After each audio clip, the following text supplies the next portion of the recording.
Today I will discuss about LSB insertion algorithm, or also known as least significant bit.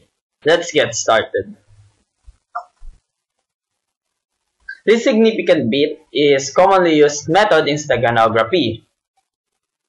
I think because of its advantage, which is easier to do compared to other methods, but its disadvantage is it is more susceptible from attacks. So what is steganography? Steganography, in other words, is a way of concealing information within another information.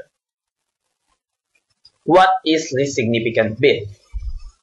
It is the rightmost part of the binary sequence, usually after the third bit in the right.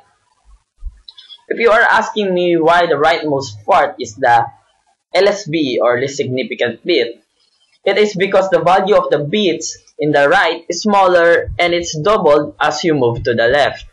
For example, the value of this bit is 1, then 2, 4, 8, 16, 32, 64, 128, and so on.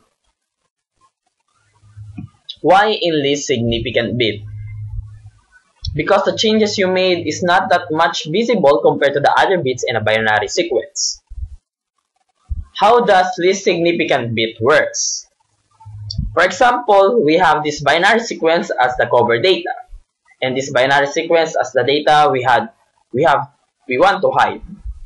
First thing we need to do is to identify how many bits are we going to use for LSB. As I said earlier, we can use up to the third bit, so it's up to you how many you want to use. But the more you go to the left, the more the changes will be visible, so we don't like that to happen.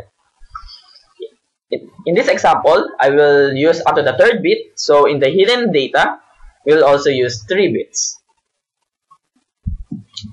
Second step is to get the bits in most significant bit of the hidden data.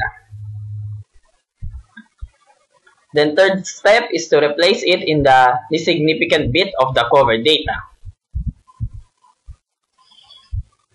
Now we have the cover data contains the hidden data. We can call it stego data. To get the hidden data in stego data, all you need to do is to reverse the process.